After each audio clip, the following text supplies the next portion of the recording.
Kita lanjutkan episode ke-30. Kamu tadi malam keluyuran kemana lagi, Selena? Mata bertanya. Kami sedang sarapan di meja makan. Tas, Boh, dan F ikut bergabung. Aku mengangguk sekilas. Sepertinya mata belum terlalu lelap saat aku menyelinap keluar. Jadi dia tahu aku mendadak pergi. Kamu masih sering menyelinap malam-malam di kompleks ABCD, Selena? F bertanya. Aku lagi-lagi mengangguk sekilas. F menatapku menyelidik. Latihan teknik mengintai, aku mengarang alasan. Omong-omong soal mata kuliah malam dan misterinya, tidak ada satupun mahasiswa angkatan kita yang berhasil mengikuti mata kuliah itu. Hanya Selena yang sibuk bilang dia berhasil. Tidak ada yang bisa memvalidasi bahwa dia betulan ikut mata pelajaran itu. Bisa jadi itu karangan dia saja.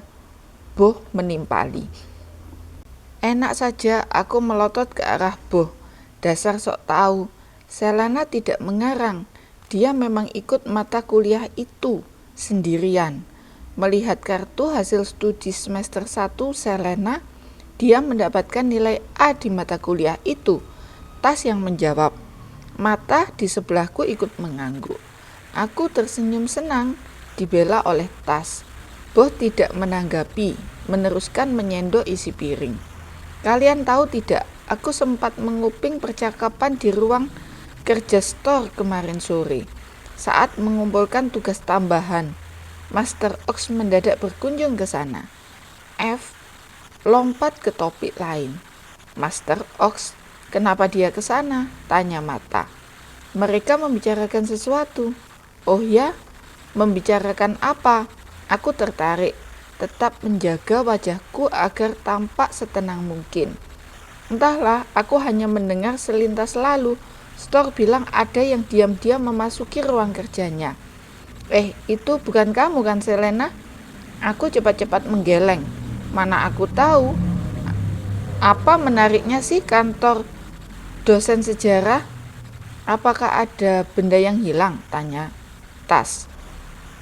Sejauh yang ku dengar tidak ada, tapi Store yakin sekali ada yang menyelinap di ruang kerjanya. Tidak ada jejak, tidak tahu apa yang hilang, tapi ada yang menerobos masuk.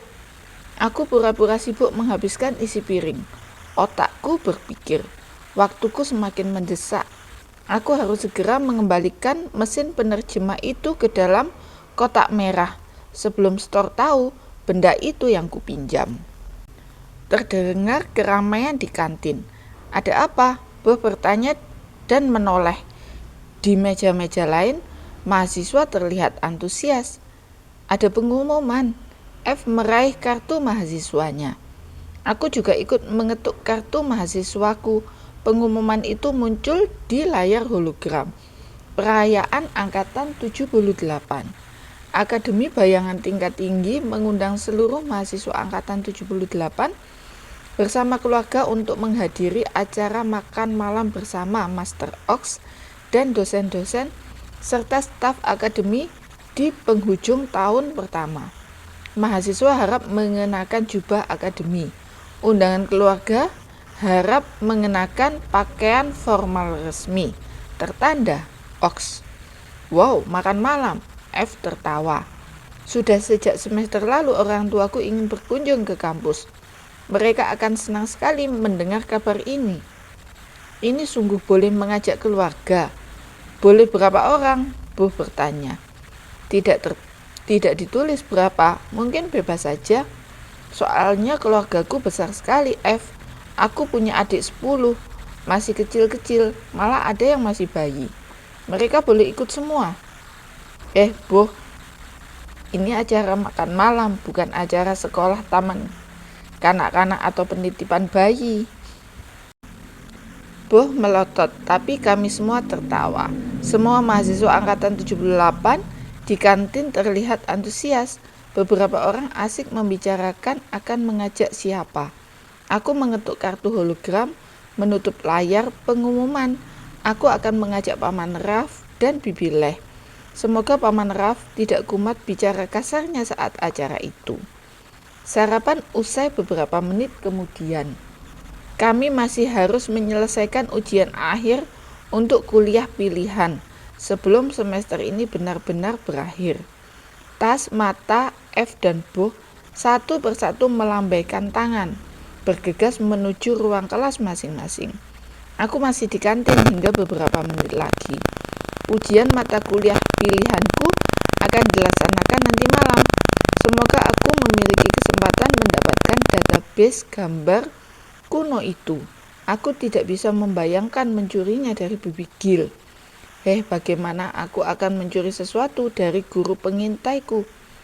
Itu nyaris mustahil. Pukul 9 malam, aku menuju ruang kelas mata kuliah malam dan misterinya.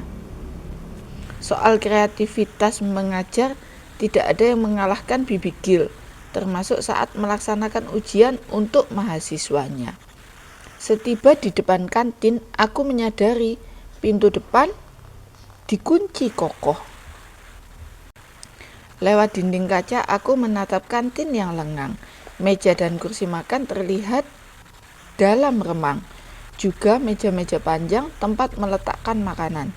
Cahaya lampu redup berpadu dengan cahaya bulan menerobos dinding-dinding kaca. Jarang sekali kantin dikunci. Ini pasti disengaja oleh Bibi Gil. Sepertinya ujian resmi telah dimulai. Aku harus membuka gembok pintu ini. Itu ujiannya. Aku menyeringai. Tidak buruk, toh selama ini aku memang suka menyelinap di kompleks ABTT.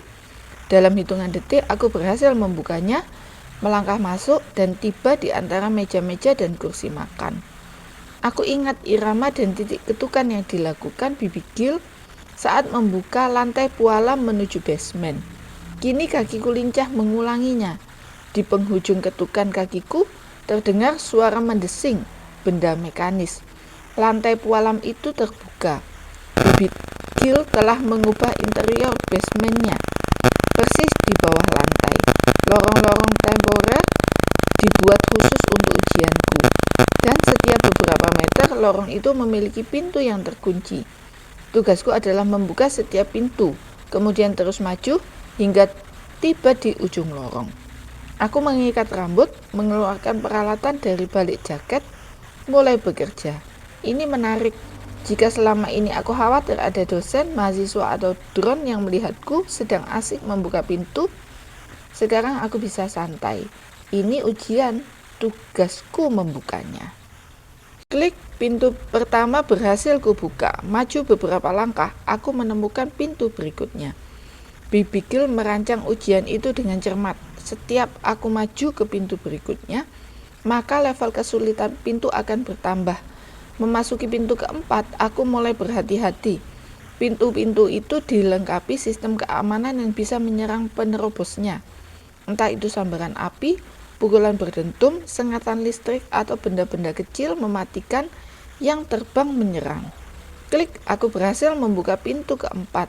Butuh setengah jam lebih menaklukkannya. Aku menyeka peluh di pelipis. Masih ada beberapa pintu lagi. Aku melangkah maju sambil memperhatikan pintu berikutnya dengan seksama. Aku tidak bisa sembarang menyentuhnya. Aku harus memastikan setiap detail sebelum beraksi. 5 menit memeriksa, aku menghela nafas. Kabar baiknya, pintu itu tidak memiliki sistem keamanan yang akan menyerangku. Ini hanya pintu digital biasa. Kabar buruknya, pintu ini dilengkapi alarm. Sekali aku keliru menekan tombol atau salah memasukkan kode atau menggerakkannya melebihi batas sensitivitas, alarm akan berbunyi. Dan sekali alarm berbunyi, ujian ini selesai. Aku gagal. Lupakan nilai A. Aku melemaskan tangan, mencoba lebih rileks. Aku tidak bisa membuka pintu dengan tangan gemetar. Jemariku harus setenang mungkin. Aku menarik nafas, menghembuskan perlahan. Mulai. Tanganku yang memegang alat bor mini mulai beraksi membuat lubang kecil di gagang pintu. Aku berhenti. Mengebor, berhenti. Aku harus bersabar, tidak buru-buru. memastikan alat borku tidak membuat pintu bergetar melebihi batas sensitifnya. Apakah alarm berbunyi? Tidak, aku melanjutkan membuat lubang. 15 menit kemudian lubang kecil itu tembus. Aku mengintip ke dalamnya menggunakan kamera kecil yang merayap laksana semut. Aku bisa melihat sistem pengunci digitalnya sekarang. Ada solder berwarna merah dan biru di dalam sana. Itulah titik untuk memintas sistem keamanannya. Aku tahu harus melakukan apa sekarang. Aku mengambil kabel setipis rambut, menjulurkannya ke dalam lubang itu. Aku berhenti sejenak, menarik nafas panjang. Aku tidak boleh keliru mengaitkan kabel ini, atau alarm akan berbunyi. Perlahan-lahan aku kembali menjulurkan kabel. Kamera super kecil membantuku melewati solder-solder lain. Yes, satu kabel berhasil tersangkut di solder merah. Tinggal satu solder lagi. Aku mengeluarkan kabel kedua, menjulurkannya masuk. 15 menit yang menguji rasa sabarku. 2 kabel berhasil disangkutkan, sisanya mudah saja. Kabel itu tersambung ke alat pengacak password. Aku mengetuk alatku, lampunya berkedip-kedip mulai bekerja. Mencoba miliaran kombinasi password dalam hitungan detik. Tinggal menunggu. Klik, pintu itu terbuka. Aku nyengir lebar. Aku segera membereskan peralatan, memasukkannya ke ransel, mendorong pintu. Selamat Selena, kamu berhasil tiba di sini dalam waktu 4 jam. Bibi Gil menyapaku. Dia berdiri beberapa langkah dariku. Kami berada di ruangan biasanya dengan meja-meja dan lemari-lemari berisi peralatan pengintai dan gadget berteknologi tinggi. Aku tersenyum puas. Akhirnya ujian ini selesai. Aku dapat nilai A. Bibi Gil menggeleng. Belum Selena, masih ada satu lagi pintu yang harus kamu buka untuk mendapatkan nilai sempurna. Bibi Gil menunjukkan sebuah lorong tertutup dengan tinggi 4 meter, lebar 3 meter, dan panjang 8 meter. Ada pintu masuk di sisi depannya dan ada satu pintu keluar di ujung lorong itu. Lorong itu terang. Dinding-dindingnya terbuat dari kaca yang sekaligus menjadi sumber pencahayaan menyinari lorong. Lorong ini adalah replika sempurna lorong markas pasukan bayangan. Tepatnya lorong menuju ruang pertemuan dan markas komando perang. Aku menelan ludah, itu terdengar buruk. Hanya para panglima yang bisa memasukinya. Lorong kaca ini mengenali panglima pasukan bayangan. Di luar itu, siapapun tidak bisa menembus sistem keamanannya. Ujian terakhirmu adalah lorong ini. Buka pintu di ujung lorong, kamu akan mendapatkan nilai sempurna. Aku meremas jemari, ini serius. Bibi Gil mengangguk tegas. Aduh, dia tidak pernah mudah memberikan nilai A. Bergegas Selena, aku tidak punya waktu sepanjang malam menungguimu, seru Bibi Gil. Tidak ada pilihan, aku mengangguk, mulai mendekati lorong kaca. Pintu masuk tidak dikunci, aku melangkah masuk. Bibi Gil memperhatikan, dia bisa melihat semua gerakanku dari luar. Maju satu langkah di dalam lorong, semua masih baik-baik saja. Maju satu langkah lagi, hei, kenapa kakiku terasa berat? Aku menoleh ke sana kemari menatap dinding, langit-langit dan lantai kaca. Apa yang terjadi? Aku berusaha maju satu langkah lagi. Jangankan separuh lorong, bahkan baru maju 2 meter kakiku sama sekali tidak bisa digerakkan. Seperti menempel erat di lantai kaca, bahkan tubuhku mendadak seperti ditarik ke bawah. Ada tenaga besar yang menyeretku. Bruk, aku terduduk di lantai kaca. Aku menoleh ke arah Bibi Gil yang tetap diam memperhatikan. Tidak salah lagi, lorong kaca ini dilengkapi sistem keamanan tingkat tinggi. Bukan pukulan berdentum ataupun jebakan maut, melainkan alat gravitasi buatan. Begitu lorong tidak mengenali siapa yang masuk ke dalamnya, gravitasi buatan diaktifkan. Di 1 meter pertama hanya 5-10 kali gravitasi normal. Masih bisa dilewati, tapi di meter-meter berikutnya menjadi 100 kali gravitasi normal. Tubuhku terasa berat. Jangankan maju, menggerakkan jemariku yang menempel di lantai kaca saja susah. Entah menjadi berapa kali kekuatan gravitasinya saat di pintu ujung lorong, mungkin ribuan kali. Masih dalam posisi duduk, aku susah payah beringsut mundur. Kekuatan gravitasi berkurang setiap sentinya, hingga aku bisa berdiri. Nafasku tersengal, ujian ini rumit sekali. Bagaimana caranya aku membuka pintu di ujung lorong kaca jika aku tidak bisa mendekatinya? Mau berapa kali aku mencoba maju, gravitasi buatan itu menghentikanku. Dengan teknik teleportasi, melesat cepat, itu juga sia-sia. Tubuhku terbanting menempel ke lantai. Aku juga tidak bisa menipunya dengan teknik menghilang. Lorong ini dilengkapi sensor canggih. Jangankan manusia, debu yang melintas pun terdeteksi. Aku mencoba melemparkan bedak tipis. Dengan cepat bedak itu luruh ke lantai kaca, ditarik oleh gaya gravitasi. Mungkin aku harus mematikan alat gravitasi buatannya lebih dulu. Aku menatap sekitarku mencari di mana alat kendali gravitasi. Ku ketuk-ketuk dinding kaca, ku periksa lantainya, juga langit-langitnya. Kaca-kaca inilah alat gravitasi buatan itu, sekaligus sistem pencahayaan. Bagaimana aku mematikannya? Tidak ada tombol, layar, atau panel yang bisa kutekan. Lorong kaca ini memiliki teknologi menakjubkan. Kacanya terbuat dari material yang bisa bercahaya dan mengeluarkan gaya gravitasi. Aku menghembuskan nafas perlahan, pikiranku buntu. Setengah jam sia-sia berpikir, aku tetap tidak tahu bagaimana mengatasi gravitasi buatan itu. Kaca sialan ini, bagaimana mematikan sensornya? Hei, aku mendadak mendapat ide nekat. Aku menoleh ke arah bibi Gil yang tetap takzim berdiri di tempatnya, tidak bergeser walaupun 1 mm. Aku melangkah cepat keluar dari lorong kaca, lantas balik kanan. Selena, apa yang hendak kamu lakukan? Bibi Gil bertanya. Tanganku terangkat. Hei, jangan lakukan, Bibi Gil berseru. Akhirnya tahu apa yang hendak kulakukan. Terlambat, aku sudah berteriak kencang. Boom, aku melepas pukulan berdentuk ke lorong kaca. Blar, lorong kaca itu hancur berantakan. Potongan kaca kecil-kecil berserakan. Selena, teriak Bibi Gil. Aku tidak mendengarkan. Aku telah melesat cepat menuju pintu di ujung lorong yang masih berdiri. Tanganku yang memegang kawat kecil bergerak lincah. Tanpa lorong kaca dengan gravitasi buatan tersebut, pintu itu hanyalah mainan biasa. Klik, aku berhasil membukanya dalam waktu 6 detik. Aku menoleh ke arah Bibi Gil tersenyum lebar. Wajah Bibi Gil menggelembung, dia marah, tapi hanya sejenak, kemudian menghembuskan nafas perlahan. Seharusnya aku menjelaskan peraturannya lebih detail. Kamu tidak boleh menghancurkan lorong kacanya, Selena. Di markas pasukan bayangan yang asli, begitu kamu menghancurkan lorong kacanya, alarm akan berbunyi, jebakan diaktifkan, dan ribuan anggota pasukan bayangan akan mengepungmu.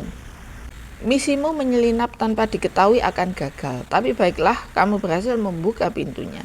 Yes, aku mengepalkan jemariku. Selamat Selena, kamu berhasil menyelesaikan ujian ini dengan baik. Ratusan tahun aku mengajar mata kuliah ini, kamu mahasiswa kedua yang berhasil melakukannya dengan sempurna. Gembok-gembok pintu ini sepertinya sahabat bagimu.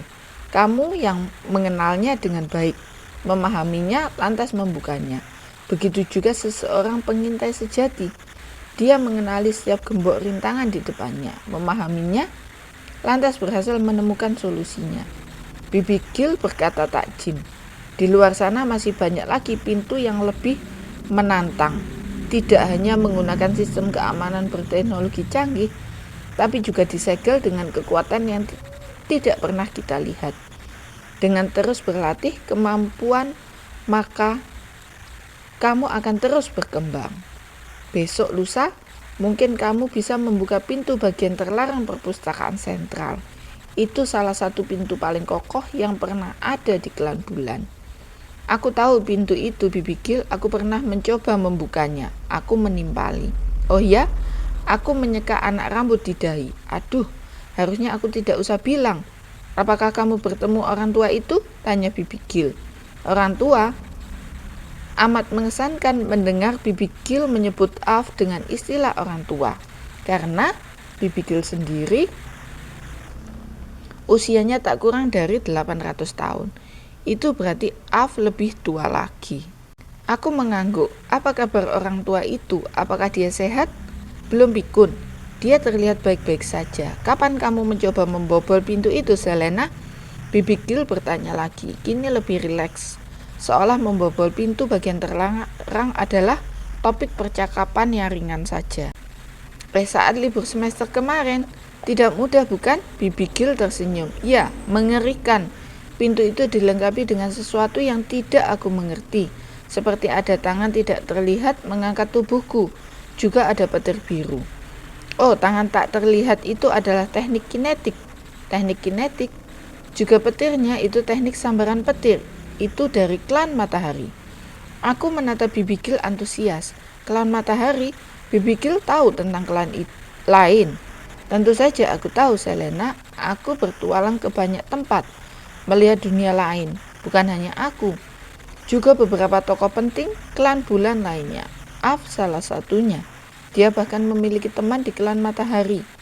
Itulah kenapa pintu bagian terlarang memiliki sistem pertahanan tersebut.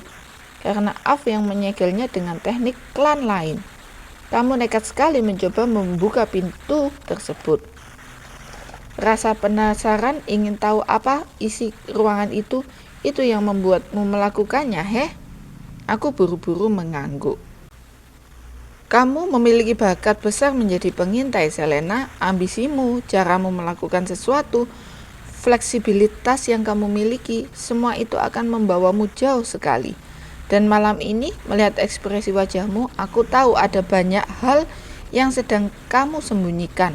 Aku juga pengintai. Kita melatih ekspresi wajah kita agar tidak bisa dibaca orang lain. Bibi Gil menatapku lamat-lamat, membuat ekspresi wajahku terasa kaku. Bibi Gil tersenyum. Sebelum kita menutup pertemuan semester ini dan bertemu lagi tahun depan di tingkat kedua, apakah ada sesuatu yang kamu inginkan dariku, Selena? Bukankah itu maksud ekspresi wajahmu, heh?